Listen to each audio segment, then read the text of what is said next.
Oh, yeah. and she wasn't there. It's 6 o'clock. This meeting is called to order. Bill, would you please lead us in the Pledge of Allegiance? I pledge allegiance to the flag of the United States of America and to the republic for which it stands, one nation, under God, indivisible, with liberty and justice for all.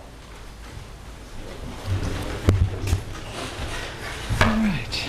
As always, our first order of business is to approve minutes of previous meetings, starting with the work session of March 25, 2013. And I will make a motion to approve those minutes. Second? It's been moved by Mike and seconded by Dick. All those in favor? Aye. Aye.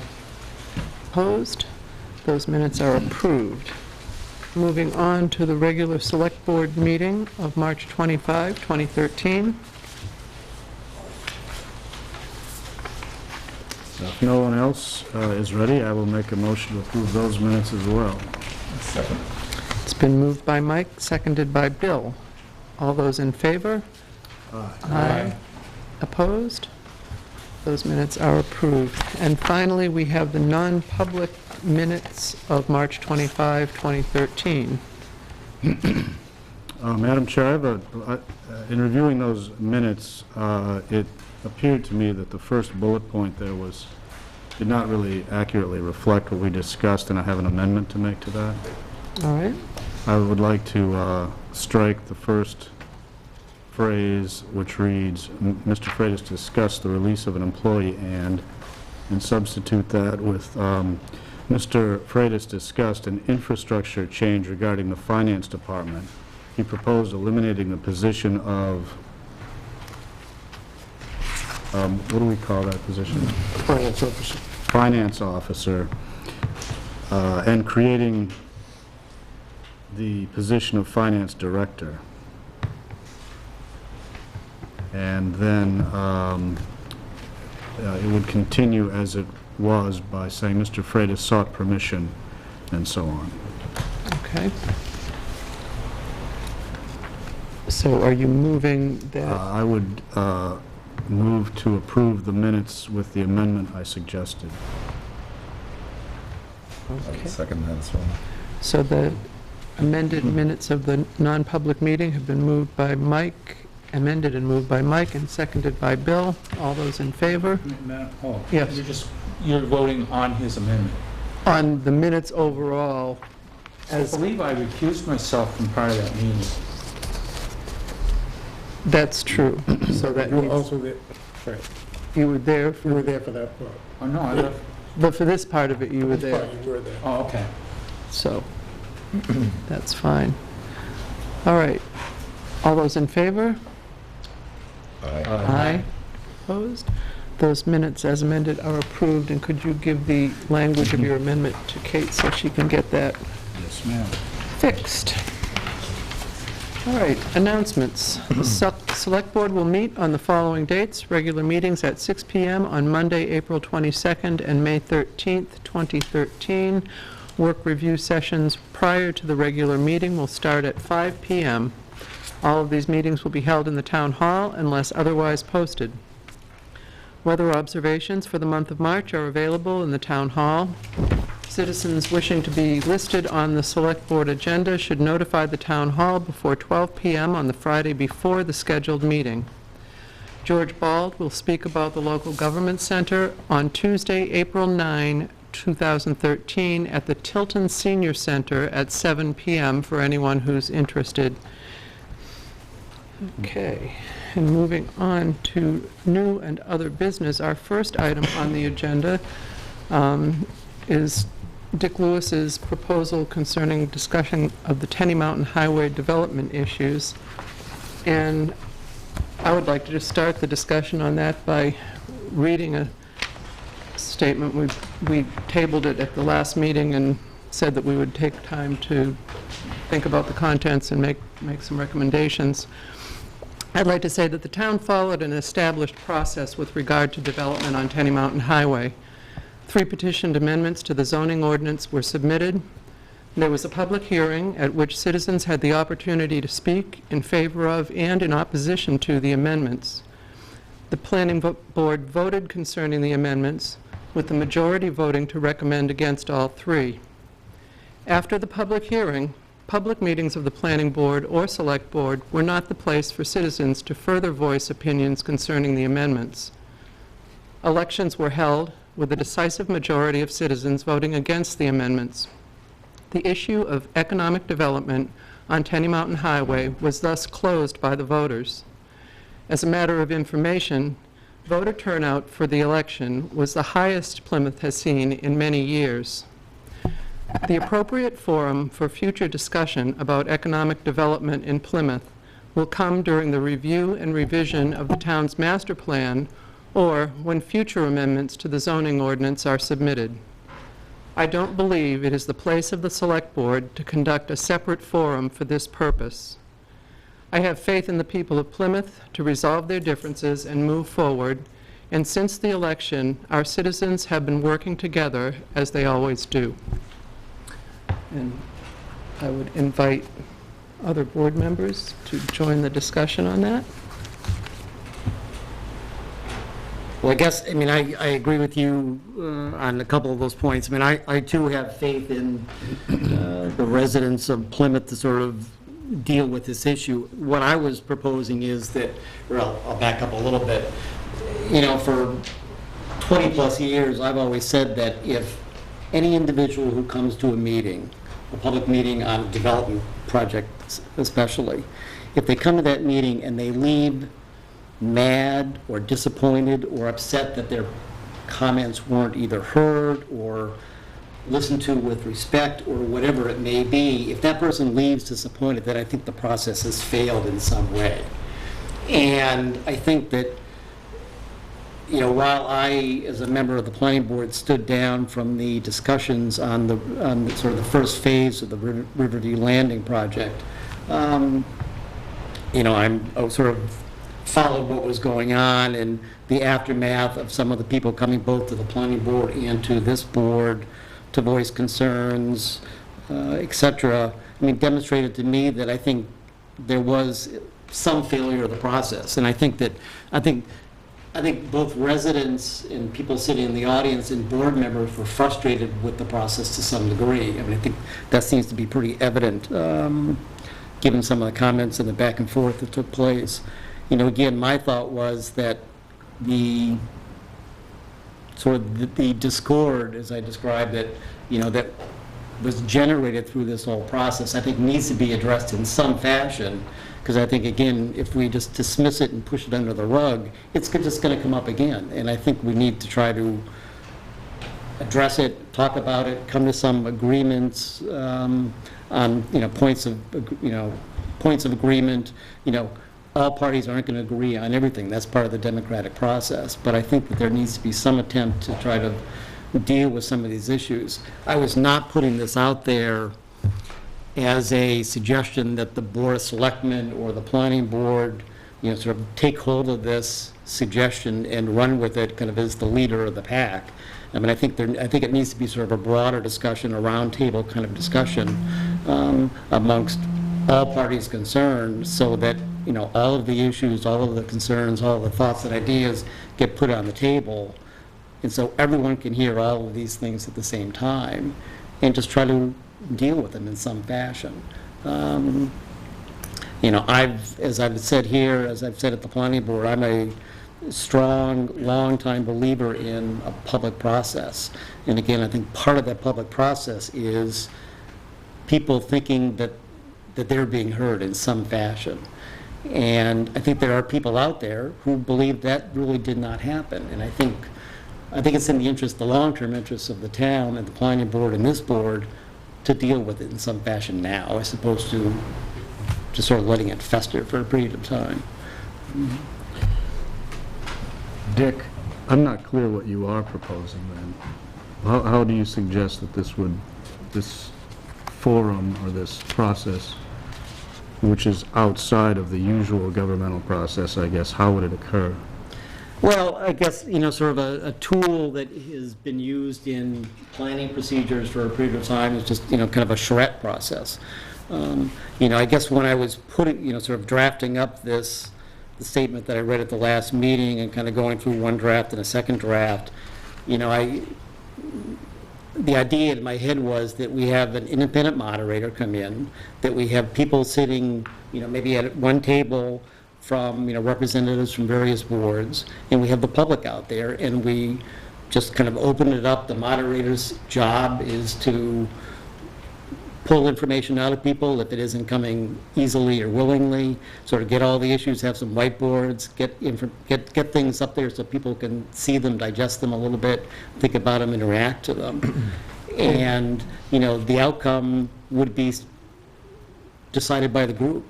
I don't see what the point of doing this is when all of the decisions that were under discussion leading up to Election Day were decided by the election.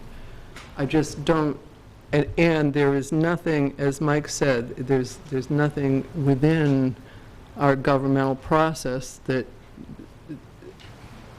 even establishes something like that. I mean, it seems to me that the way for this kind of thing, for the discord that you're referring to, if individuals want to bring it up for discussion again, then, it's one-on-one discussion. And people have been moving on and working together. We haven't been hearing, I'm not sure where you're getting the feeling that people are still upset about what went before, but the decision was made. Well, I agree with you that a decision was made on the 3 zoning amendments. The planning board issued their approval for phase 1. Phase 2 is now before the board. But I think the issues are still there. I think that discord is still there. And I think that if it doesn't get, again, repeating myself, if it doesn't get addressed now, it's just going to keep boiling over in one form or another. I'm not proposing a governmental process to solve this problem as I see it, or to, sort of manage and conduct the forum that I guess I'm proposing. The government is set up by the people, and I think there are some people out there in the town who feel like there was some flaws, or there was some problems that should be addressed. The vote on the zoning ordinance wasn't 600 to 0. It was whatever the vote was. It was 500 to 300.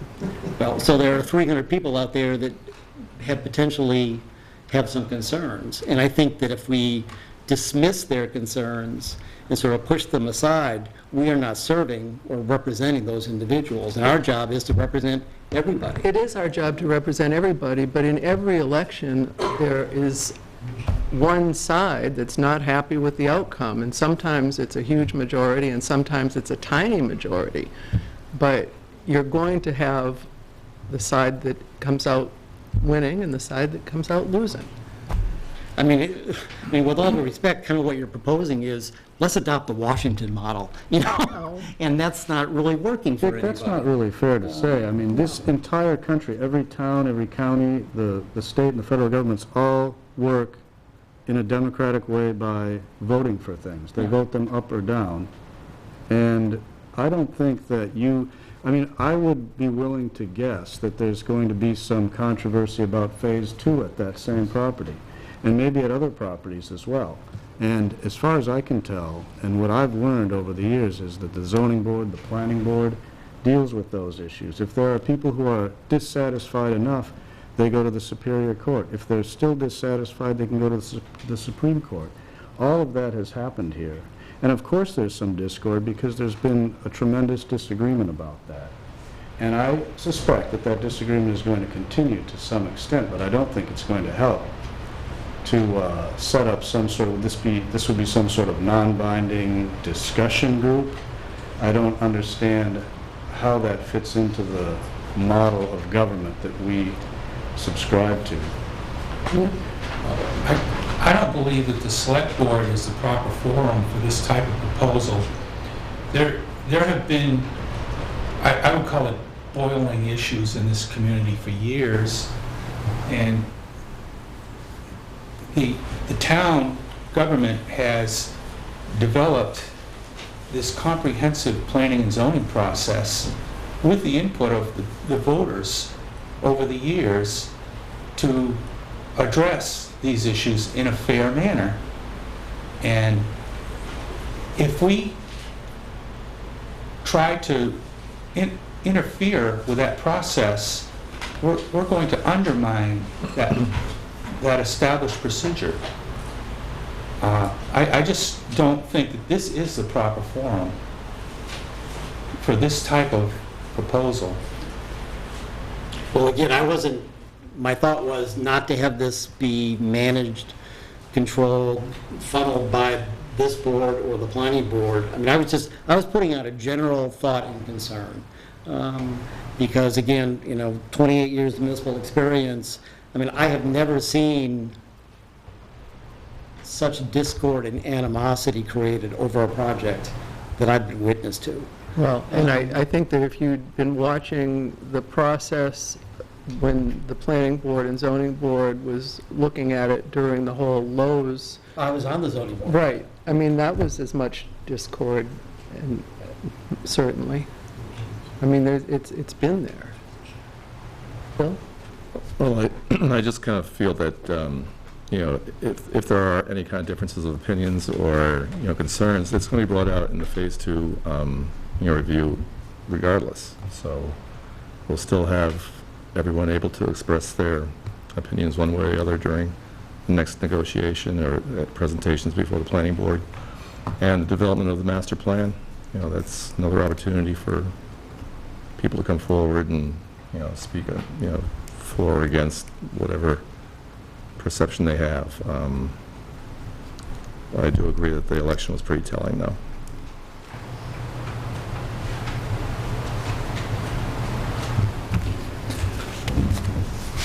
So what is the upshot of all of this? Well, it sounds like we've got pretty much 4-1 saying that the proposal of putting together a forum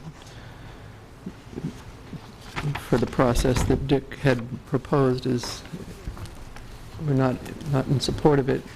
And I guess we can close it with a vote if it's necessary. I don't think it's necessary. I don't think it's necessary. Consensus? We've got a consensus that the majority say we don't I go don't think Dick forward. was asking for anything to be binding. No. Let's stick with No, that's fine. Okay. Okay. Moving on to the next item on the agenda. We had received an email proposal from Suki Brown, who is a local professional photographer and member of the Church of the Holy Spirit. Her recommendation to us is a proclamation for Pay It Forward Plymouth. And I'd like to just read her email. Pay It Forward is taken from the Kevin Spacey film Pay It Forward and is an official movement. I am a local professional photographer and also a member of the Church of the Holy Spirit. I am planning to hold a Pay It Forward experience and would like the town to proclaim on April 25th, would like the town to proclaim it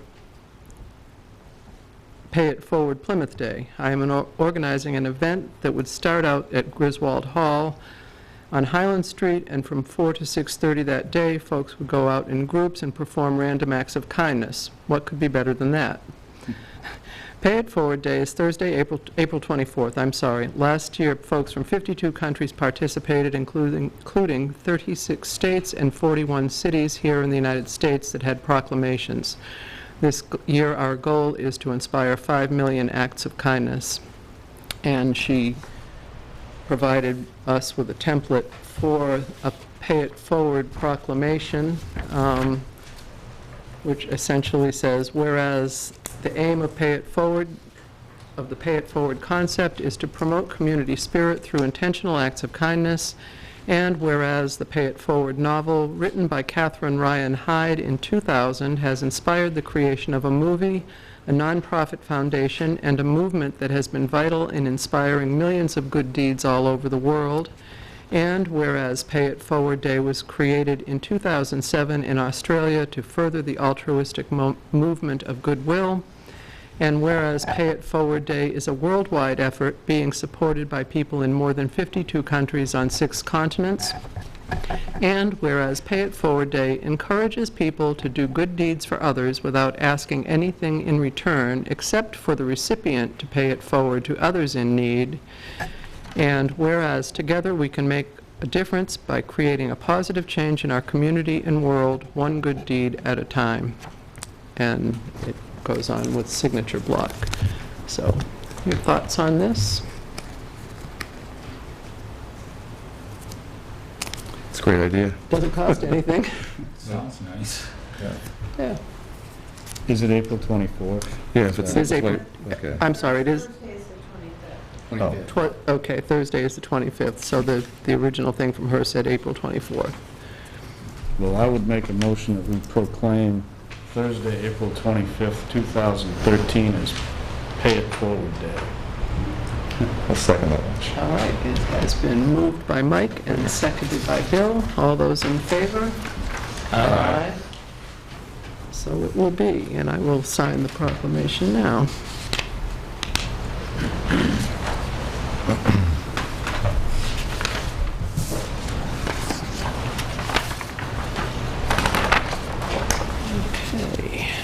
Moving on in our agenda, we now come to committee reports. Cool. Actually, I'm the select board rep on the school board, and the school board had a meeting on April 1st, and there were elections for board positions, and Mike Phillip was elected chair, and Wilma Hyde is the vice chair. And they had a very interesting presentation by 8th grade teachers and PSU. They did a collaboration with 60 PES students to do a research project using scientific method, and they went to the library to do this project, and it was a really great outcome. And it was written up in this Laconia Sun. I don't know if it went to the Record Enterprise or not, but anyway, my daughter will be in 8th grade next year, and she'll be participating, I hope. Good. Mike? I have nothing to report. I don't have anything. There was a little confusion on my part about the meeting time of the planning board, because the zoning board always met at 7, and I got here at 7, and Bill and John were just coming out, It and was a quick I meeting. was told that they didn't really do any more than read the minutes. Yeah.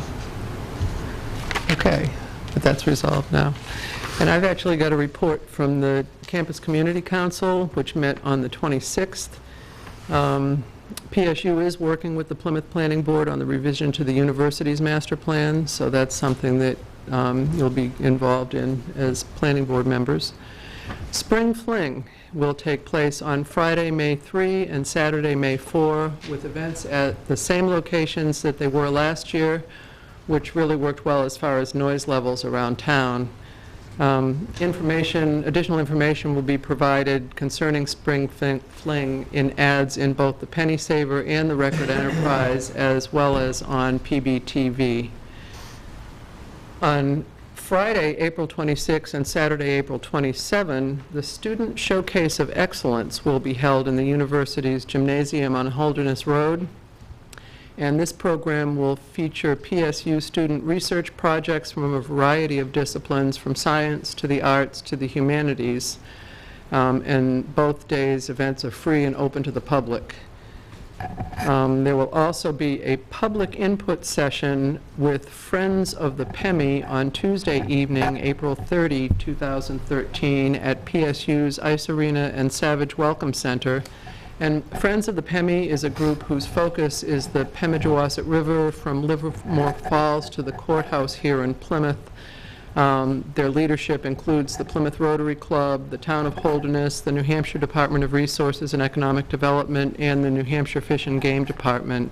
And so that's an interesting event. And there's information for that available on the PSU website. Apparently, before the actual presentation, they're trying to put together some kind of a paddling event that goes from Livermore Falls to the courthouse. So if you want more information, please go to the PSU website. And this wasn't from CCC, but I did note a banner on the Tenney Mountain Highway showing that PSU is going to host a medieval fair on Sunday, April 21st, from 11 to 4 at the Hartman Union Building, and that event is also free and open to the public. And that's all I have. So we have no unfinished business. Is there any public comment tonight? Yes, Mr. Sansucci.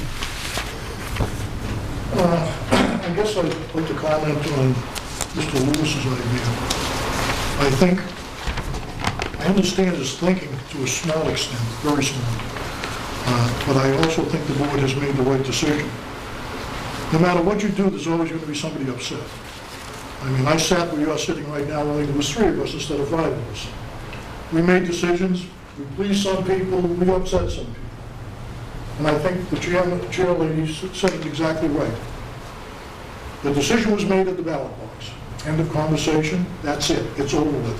Now, for some people, it will never be over with. I attended the last planning board meeting, I think it was right after that, and the same group of people, a representative from the same group, made 3 people recused themselves, even though it was just an informational situation here. They didn't have to recuse themselves, but they did. I mean, at some point, there's winners and there's losers. The town of Plymouth wants that developed out there. Most of the people out in Plymouth want it developed because they realize we have to bring industry in and we have to bring up stores into this area. The cost of gas is going right through the roof. I mean, we cannot continue to go around the Tilton, down the Concord, and some of these other places like we did years ago. We need to bring it up here. Now, if they're upset, I followed the process all the way through. I think you did an excellent job of making sure everybody had their say. Now, there were people that came at different times that wanted to have their say, and you might have said, this is inappropriate. I know it was done at the planning board, and they were correct in saying so. It's posted when people can have their say and when they can't. So, I think you as a board made a wise decision. You cannot continue to expand what government does. Government should do less, not more. Thank you. Madam Chairman, thank you. I just wanted to refer as a point of information. Dick, I'm not exactly sure when you came to town, but I've been here 24 years, and at least twice we've engaged in the charrette process. I don't know if the first time was called the charrette, but we had professionals from Vermont come over and when we were updating the master plan, and I remember, the first time I was disappointed I didn't get to go. The second time I made sure to figure out what this thing was. And I remember everybody being very excited, and there were all kinds of people there, and we all were given little stickers that we got to put on the major issues that we felt, and I think we got 20 stickers, and I know I put all mine on the college because I wanted that to be a priority. But we had people from all walks of life there and involved, and that process is what resulted in our master plan and the revisions that we made to our master plan over the years. So I just wanted to let you know that we actually have engaged in that. I mean, we can't do it every year, and I don't know if it's every 10 years that we try to do that, but I know there have at least been 2 major efforts in revising things since I've been here, and they were very helpful. And the other thing is, I just wanted to note, the only animosity that I heard, and I apologize, I've been in and out of town a number of times, but when I heard there was all this controversy over the same development area, I listened to the public meetings, and I have to say the animosity I saw from the proponents of the amendments was disturbing to me, because I think it's a new law in Plymouth. As Paul said, he sat on a 3-member board. There's always going to be people that are not happy with decisions, but I've never seen personal attacks or the integrity of our public officials questioned simply because people disagree with their decision. That, to me, I think is harmful. I sit on a volunteer board.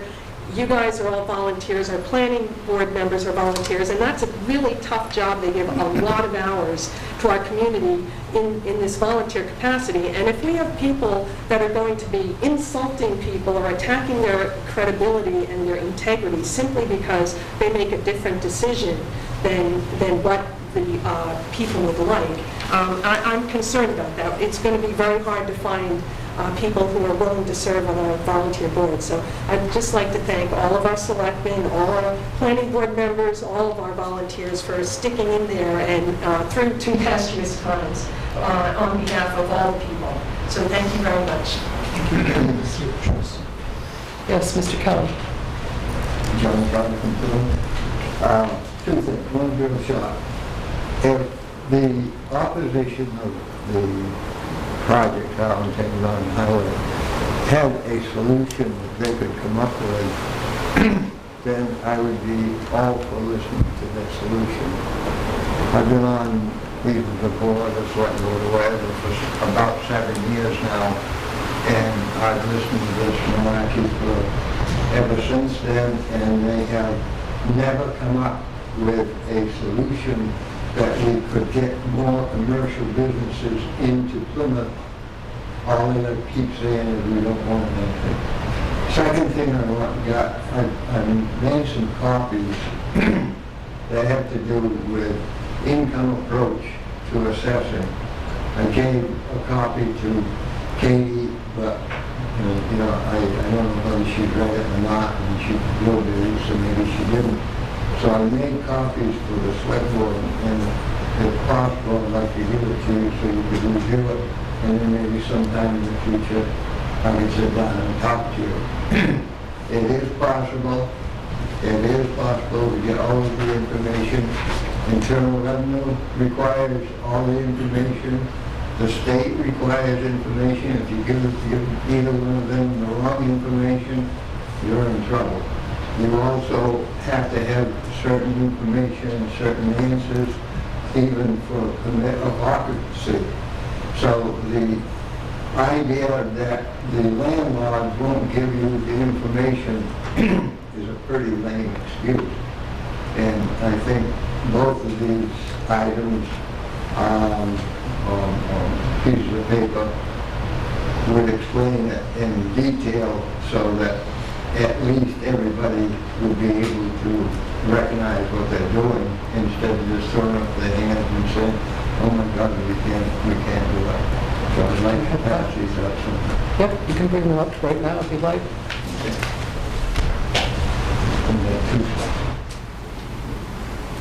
Thank you, Mr. Kelly. Any other public comment? Yes, Frank. Yes, Frank Muller. Our development of the town through our concept of our master plan, which I was on the committee of planning board, which was started in 83, 84, and future revisions as we've gone along. I think one of the problems we're having now is our zoning ordinance is 50 years old, started in 61, and a lot of our concepts of how we have or envisioned our land use to be in the town of Plymouth has moved on past what we actually represent in our concept in our zoning ordinance. And I think the problem that people have is with the charades or charrettes is that gets a concept of what we think we would like to have. But then you have what they call compliance.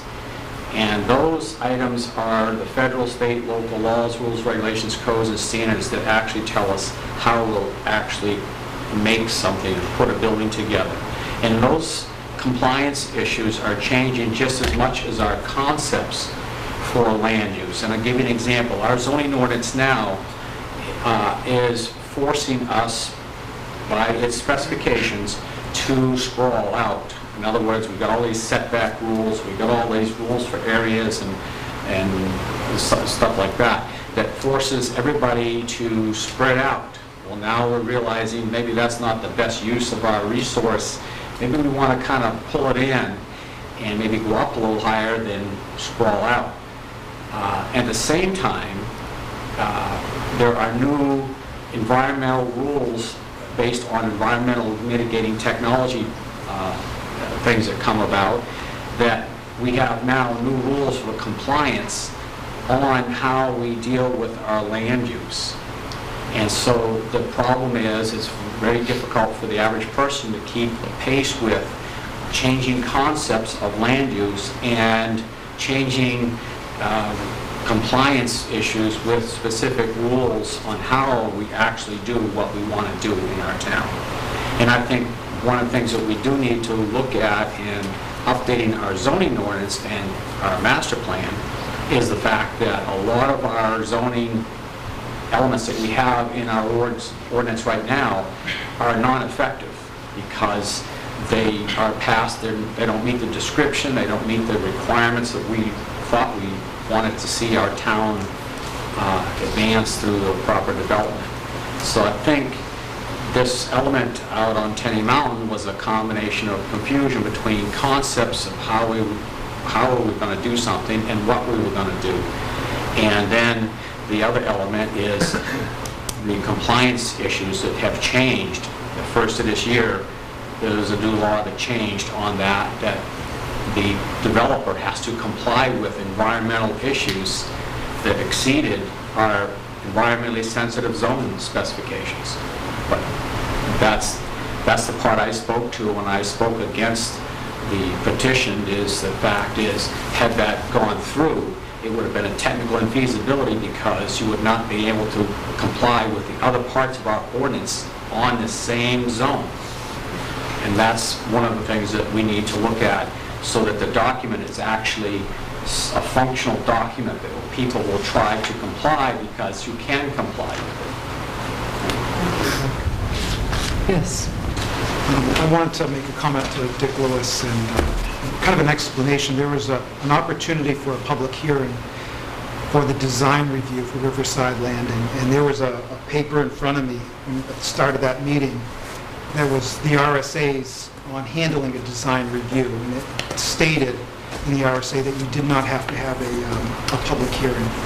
I didn't know where that paper came from. It was an RSA. I had a split second to make that decision on what I was going to do, and I went with not having a public hearing. A few people left shortly after, and just to show that there is no collusion between the planner and myself or anybody else on the board, she said, well, you know, we really could have a hearing at that time. But a few people had already left, and so I stuck with my decision not to open it up for a public hearing. I kind of wish I had, right from the beginning, made a different decision. As far as the meeting that we had just before the vote, I think that was the right decision, only because there was a lot of things that the planning board would need to come back to try and clarify things with. I don't think that there was, I wouldn't have let anybody speak on either side, I don't think. It just wasn't appropriate at that time, that short notice between the vote. And I think I've tried real hard to allow both sides of the argument get their point across. I don't think I've tried to cut off anybody unless I felt it was fair. Any further comment from the public? All right. On that, I would request a motion to go into a non-public session in accordance with RSA 91-A:3, 2, A through I. So moved. Second? It's been moved by Dix and seconded by Mike. All those in favor? Aye. Aye. I gotta go.